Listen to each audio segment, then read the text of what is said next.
ጤና ይስጥልን የተከበራችሁ አድማጮቻችን እንደምን ሰነበታችሁልን። በዛሬው ፕሮግራማችን በመንግስት መስሪያ ቤቶች ተቆጣጣሪ መባኬር ሐመዲና ቢሮ ነጽቡት ሉኖታ ጽብር ወይም የህዝብ ቅሬታ ሰሚው ክፍል ጋር የምናደርገውን ፕሮግራም እንቀጥላለን። ዛሬ እንግዲህ ከመስሪያ ቤቱ ሰራተኛ ከህግ ጠበቃ አብይ መኮንን ጋር በተለያዩ ጉዳዮች እንወያያለን። የህግ ጠበቃ አብይ መኮንን ስልክ መስመራችን ላይ ነው። ወደሱ እናልፋለን። የህግ ጠበቃ አብይ ጤና ይስጥልን እንደምን አለ? ጤና ይስጥልኝ ወርቅነሽ። እንዴት ነው? ሰላም ነህ? እግዚአብሔር ይመስገን ሰላም ነው። ብዙ ጊዜ አልተነጋገርንም። እንግዲህ ህዝቡ የተለያየ ሀሳብ ያቀርባል፣ የተለያዩ ጥያቄዎችን ይጠይቃል። ግን የተወሰነ ጊዜ አልተነጋገርንም፣ ፕሮግራሙን አልሰራንም። አዎ ትክክል ነሽ። ይሄ አመት ለየት ያለ አመት ነው የነበር። እኔም የተወሰነ ጊዜ ቢሉም ተጠርቼ በዛ ሳገለግል ነው የነበርኩ የተወሰኑ ወራቶች። አሁን ተመልሼ እንግዲህ እኛም ወደ ጀመርነው መስመር ለመዞርና ህዝብን ለመርዳት በአቅማችን ሰው እንግዲህ ተነስተናል ማለት ነው። ለመቀጠል እንፈልጋለን። በጣም ጥሩ። ዋናው በሰላም መመለስ ነው። እንግዲህ ከሚሊዮን ተጠባባቂነት አገልግሎትም ጥሩ። እንግዲህ ዛሬ በመናዘጋጀው ፕሮግራም ወደ መስሪያ ቤታችሁ የመጡ ቅሬታዎችና በእናንተ መስሪያ ቤት በኩል የተሰጠውን መፍትሄም እንመለከታለን። ርዕሰ ጉዳዩ እንግዲህ በዕብራይስጥ ጊሹር ወይም ደግሞ በሁለት ወገኖች መካከል እንደ ድልድይ ሆኖ ማገልገልን የሚመለከት ነው። የእናንተ መስሪያ ቤት እንግዲህ በተለይ በታዋቂ ለህዝብ አገልግሎት በሚሰጡ ታላላቅ መስሪያ ቤቶችና ቅሬታ በሚያቀርብ ባለጉዳይ መካከል መፍትሄዎችን ይሰጣል። ከዚህ በፊት በሰራናቸው ፕሮግራሞችም አይተናልና እሺ እንግዲህ እናንተ መስሪያ ቤት ጊሹር ያደርጋል፣ እንደ ጌሸር ነው፣ እንደ መንግስታዊ ድልድይ ሆኖ ይሰራል እና ጊሹር የሚለውን ጉዳይ እስኪ እንየው። ጊሹር ማለት ምን ማለት ነው እናንተ መስሪያ ቤት አገልግሎት አንጻር? እሺ በጣም ጥሩ።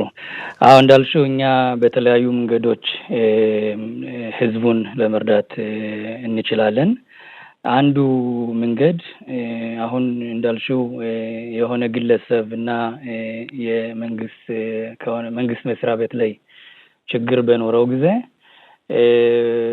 ባለፈው ባወራነው በተለያዩ እንትኖች ባወራናቸው እኛ ያን ቅሬታ ተቀብለን ነገሩን በህጉ መሰረት አብራርተን ለዛ ሰው መፍትሄ እንሰጣለን ወይም እናቀርባለን ማለት ነው። በሄ ደግሞ አሁን ሌላ መንገድ ደግሞ ይኸው እንዳልሽው እንደ ድልድይ ሆነን እዛ ግለሰብ ጋም ከድርጅቱ ጋም ከመስሪያ ቤቱም ጋም ከቢሮም ሆነ ከተለያዩ መስሪያ ቤቶች መንግስት እንደ ቅሬታው ነው እነሱን ሁሎችን አቀርበን ለመርዳትና የተለየ ወሰነ ወይም የተለየ መፍትሄ ያላሰብነው መፍትሄ ህጉ የማይወስነው መፍትሄ መስጠት እንችላለን።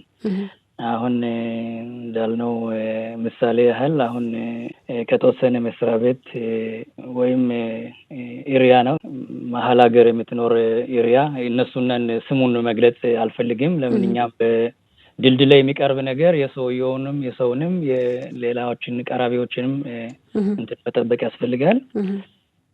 አሁን በዛ ላይ ያ ሰውዬ በትንሽ ችግር አለው፣ የአካል ችግር ስላለው በኪስ ጋልጋሊም ነውና የሚንቀሳቀስ በተሽከርካሪ ወንበር በተሽከርካሪ ወንበር ነው የሚንቀሳቀስ። በዛ ላይ ያ ሰውዬ አንዳንድ ጊዜ ሐኪም ለመሄድ ይፈልጋል ወይም ወጦ መናፈስ መዝናናት ይፈልጋል። ግን የመኪና ማቆሚያ ችግር ስላለ አብዛኛውን አልፎ አንዳንድ መኪናዎች ከእንትኑ ላይ ከበሩ ላይ ስለሚቆሙ መሄድ አልቻለም። ያ ሰውዬ አልፎ መሄድ አልቻለም። በዛን ጊዜ ባለ ህጎች ደውሎ ሲነግራቸው እርግጥ እነሱ እየመጡ ያን ባለ መኪናም ቀጥተው መኪናውንም አንቀሳቅሰው እንዲያልፍ ያረጉታልኝ። ሚደውል ለማዘጋጃ ቤቱ ነው፣ ለከተማ ማዘጋጃ ቤቱ ይደውላል። እነሱም ሰምተው ፖሊሶችም ማለት ነው ይመጣሉ፣ መኪናውን ያንቀሳቅሳሉ፣ ቅጣትም ዶክ ምናምን እሱን ይሰጣሉ። ግን ያ ሰውዬ ሁሉ ጊዜ መጣው ነገሩን እስከሚያዘጋጁት እስከሚረዱት ማለት ነው ጊዜ ይወስድበታል።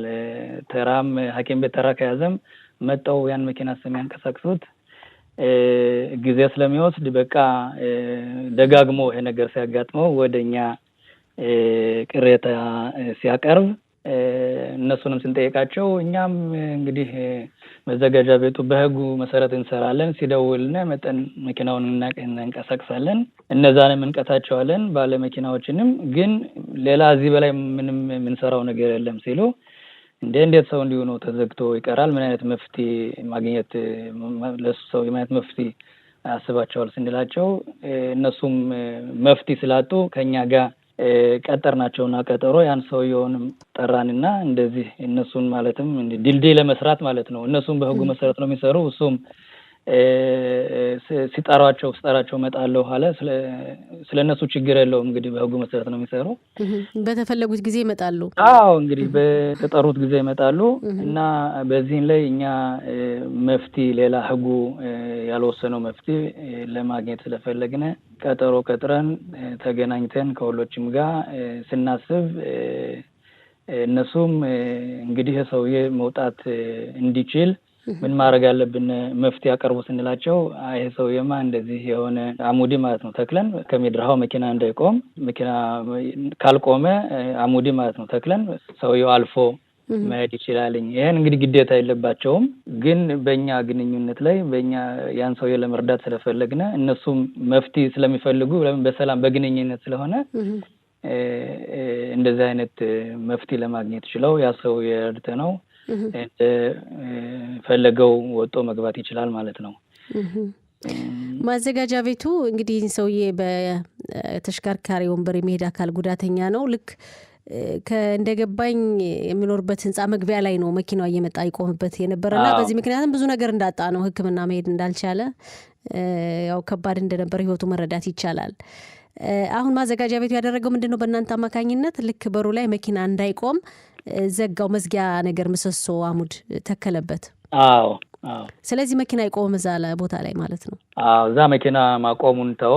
ያ ሰውዬም በፈለገው ጊዜ መውጣት እና መግባት ይችላል። ይሄ ድልድዩ የሚረዳው አብዛኛው እንደዚህ ሰው ህግ የማይወስነውን መፍትሄ ማግኘትና በንግግር ላይ የሚገኝ መፍትሄ እና ቀርቦ በመነጋገር ብዙ መፍትሄ ይገኛል። ለምሳሌ አንዳንድ መስሪያ ቤቶች ያ ግለሰብ እንደዚህ አይነት እርዳታ ያስፈልገኛል፣ እንደዚህ አይነት ችግር አለብኝ ሲሉ ይሄኛ ኃላፊነት አይደለም ሌላ መስሪያ ቤት ነው ሊረዳህ የሚችል ይሉታልኝ። እዛ መስሪያ ቤት ሄዶ ሲጠይቅ እኛ አይደለንም እነዛ ናቸው ያው ደግሞ አንዳንድ ጊዜ ደግሞ ብዙ መስሪያ ቤቶች ያ ሰው ከዚህም ከዛም እየሄደ መፍትሄ ያገኝም እና በዛን ላይ እኛ ማለት ነው ከሁሎች ጋር ግንኙነት ስላለነ ሁሎችንም አቀርበን 3ቱንም 4ቱም ሆኑ እነሱን አቀርበን ከዛ ባለ ግለሰብ ጋር አገናኝተን ስናወራቸው እርግጥ እኛ ነን ወይም በአንድ ላይ መፍትሄ ለማግኘት ይችላሉ እና እንደዚህ አንድ ሰው ወይም እንደዚህ አይነት ችግር ካለበት ወይም ለምሳሌ አንዳንድ መስሪያ ቤት በስነ ስርዓት አገልግሎት ላይ ሰጥ ይችላል ወይም የሆነ የመንግስት ሰሪ የዛን ሰው ያን ባለ ግለሰብ በስነ ስርዓት ላይ ነጋገረው ወይም ሊያስከፋው ወይም አይነገር ነገር ሊናገረው ይችላል። በዛ ላይ ወደኛ እርግጥ ተቀረቡ እኛ እነሱን በማቅረብና በመገናኘት በመነጋገር ሁሉንም ነገር ለማሳካት እንችላለን። ግዴታ አይደለም ነገሩ ደግሞ ያ ሰው ሞክሮ ካልተሳካ ወደ ቅሬታ መቀየር እንችላለን ማለት ነው። ነገሩን እኛ ለማጣራት እንጀምራለን ወይም ሌላ መንገድ እናስባለን። ግን ይሄ በእንደዚህ አይነት ንግግር ያልታሰበ መልስና ያልታሰበ እርዳታ እንዲገኝ ይሆናልኝ ማለት ነው። እንግዲህ በእናንተ መስሪያ ቤት አማካኝነት ነው የመፍትሄ ሊገኝ የሚችለው። ለምሳሌ እንደገባኝ እንዳልከው ማዘጋጃ ቤቱ የዚህ ህንጻ መግቢያ በር ላይ ለዚህ ሰውዬ ሲል በተለየ ሁኔታ መኪና እንዳይቆም መዝጊያ ወይም ምሰሶ መትከል የለበትም። ከህግ አንጻር ህጉ አያስገድደውም። እናንተ ግን እንዲህ ማድረግ እንዲችል ምንድነው የምትጠቀሙት? አሁን ህጋዊ ካልሆነ ማዘጋጃ ቤቱ የሚገደድ ካልሆነ በህግ መሰረት እናንተ የምታቀርቡትን ሀሳብ እንዴት ነው መስሪያ ቤቶች የሚቀበሉት?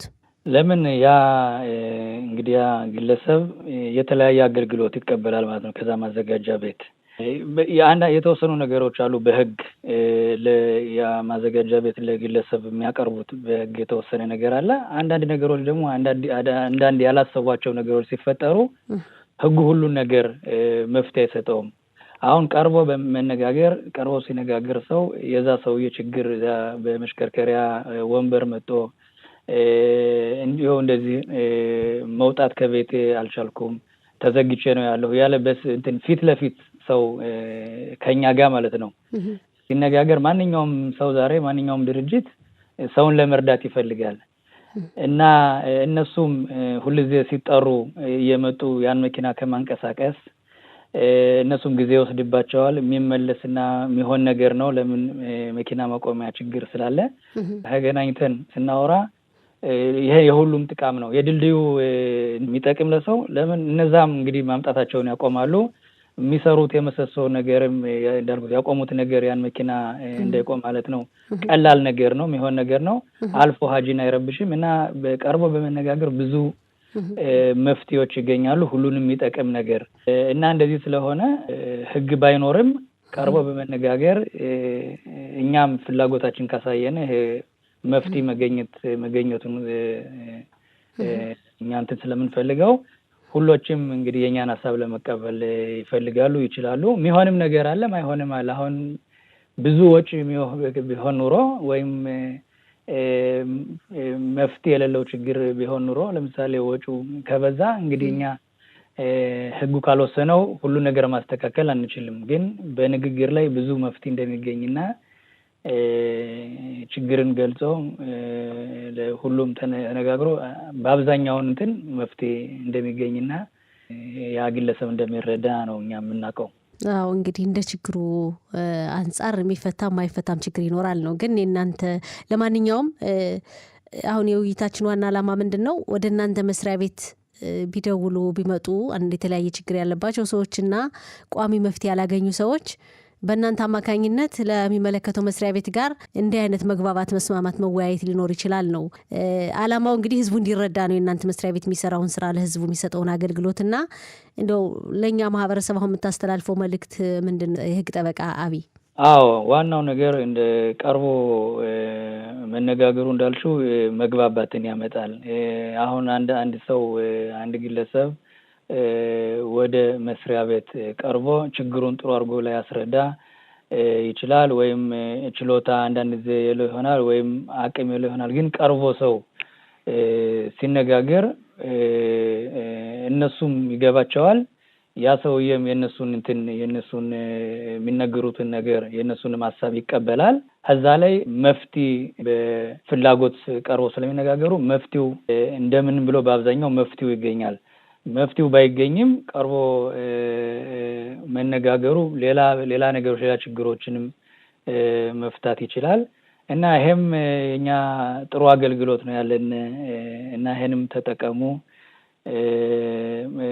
ቅሬታም ማቅረብ ይቻላል ግን በብዙ ነገሮች የተለዩ ችግሮች ወይም ከባድ ችግሮች ወይም ህግ መፍትሄ ማይሰጣቸው ችግሮች ከሆኑ እንደዚህ አብዛኛውን ቀርቦ በመነጋገር ከባለ እንትኖች ጋር ማለት ነው ከኃላፊዎች ጋር ከመስሪያ ቤቶች ጋር ሊረዳና ሊጠቀም ይችላል እና ይሄን ለማሳወቅ ነው መነጋገሩ አዎ እንዴው ግን እናንተ መስሪያ ቤት ሲከታተል እንዲህ አይነት ቅሬታዎች ወይም አቤቱታዎች ሲመጡ እንዴት ነው የምትከታተሉት በግልጽ መስሪያ ቤቱ ጋር በመነጋገር ነው ቅሬታ የሚያቀርበው አካል ወይም ግለሰብ ቅሬታዎችን ይዞ ሲመጣ ወደ እናንተ ትክክለኛ ቅሬታ መሆኑን እንዴት ነው የምታረጋግጡት ከቅሬታ የሚቀርብበት መስሪያ ቤት ጋር ያላችሁ ግንኙነት በግልጽ ነው ወይስ በድብቅ እንደው ተከታተሉታላችሁ ሁኔታውን ጥሩ ጥያቄ አሁን አንዳንድ ነገሮች አብዛኛውን ያ ባለ ቅሬታ አቅራቢ እንግዲህ ሲመጣ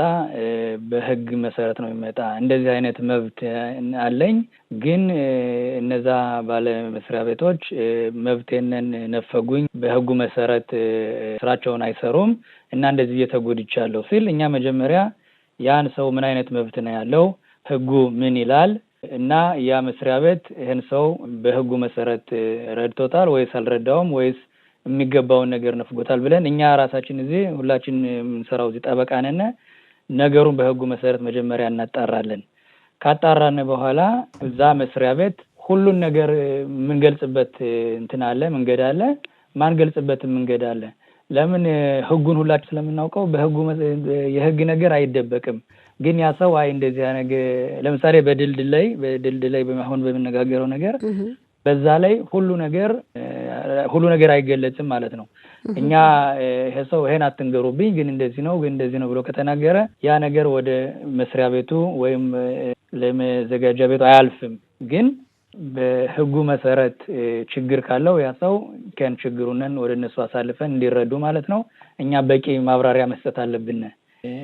ሁሉንም አንገልጽም። ያ ሰው ከለመነም እንደዚህ አይነት ነገር ይሄን ለእናንተ ብቻ ነው ነገራችሁ ካለ እሱን ሳናስፈቅድ አናሳልፍም። ያ የሚነግረን ነገር በህጉ መሰረት አስፈላጊ ከሆነ መፍትሄውን ለማግኘት እንጠይቀዋለን። እንዴት ነው እንደዚህ ብለውና ይሄን ነገር ማብራራት ስላለብን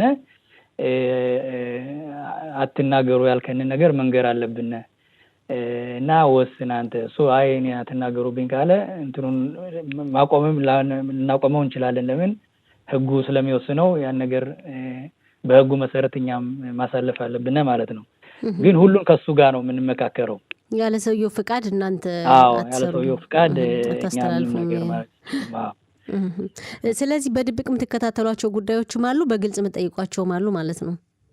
ለምሳሌ እኛ አሁን ብዙ ሰው ወደኛ ቅሬታ እያቀረበ ወይም እየደወለ እንደዚህ አይነት ችግር ከዚህ መስሪያ ቤት አለ ብለው ከነገሩን እኛ ይሄ ብዙ ሰው ደውሎ ብዙ ግለሰብ እንዲህ አይነት ችግር አለ ካለ ብለን እኛ ራሱ በድብቅ መስሪያ ቤቱን ሄደን እኛም አገልግሎት ተቀባይ ሰው መስለን ማጣራት እንችላለን። ብዙ ጊዜ እንደዚህ እንጠቀማለን። ለምን እውነት አገልግሎቱ የሰው መስሪያ ቤት ጥሩ ነው አይደለም፣ የሚናገሩት ችግር ህዝቡ የሚናገረው ችግር ትክክል ነው አይደለም ብለን እኛም በድብቅ በተለያዩ ዘዴዎች ቀርበን መስሪያ ቤቱንን የመስሪያ ቤቱን አገልግሎት መፈተንና ማየት ችሎታለን እናረጋለን ማለት ነው በአብዛኛው። እሺ፣ የህግ ጠበቃ አብይ መኮንን ውይይታችን ከማጠናቀቃችን በፊት የምጨምረው ነገር ካለ ያላነሳነው ሀሳብ ወይም የምታስተላልፈው መልእክት ምንድን ነው? ይኸው እንደተነጋገርነው ነው። ግን በእውነት እኛ አሁን በዚህ አመት ማለት ነው ወደ 25,000 የሚሆኑ ቅሬታዎች ከኛ መስሪያ ቤት ቀርበዋል ማለት ነው። እኛ እንደናጣራና እንድንረዳ ህዝብን እና የኛ ህብረተሰብም ይሄን አገልግሎት እንዲያውቅ ብዙ እንትኖች እንዳሉና ዘዴዎች ብዙ የመርጃ መንገዶች ስላሉና ሞክሮ ማየት ሁሉንም ነገር እኛም በህግ ነው የምንሰራ። ግን መብታችን መብት ካለን እንደሁሉ ይሄ መብት ማለት ነው የኛን አገልግሎት መጠቀም መብት ማለት ነው እና መብት ስላለ ሰው አንዳንድ ጊዜ በእኛ በሚያስፈልጉት መረዳት ይችላል ማለት ነው። ይሄ ነው። አመሰግናለሁ። እሺ፣ በመንግስት መስሪያ ቤቶች ተቆጣጣሪ ቢሮ ምስራድ መባኪራ መዲና የህዝብ ቅሬታ ሰሚው ወይም ነጺቡት ትሉነታ ጺቡር ክፍል የህግ ጠበቃ አብይ መኮንን ስለሰጠህን ሙያዊ ማብራሪያ በጣም እናመሰግናለን። መልካም ቀን ይሁንልህ። መልካም ቀን ወርቅነሽ። ወዳራባ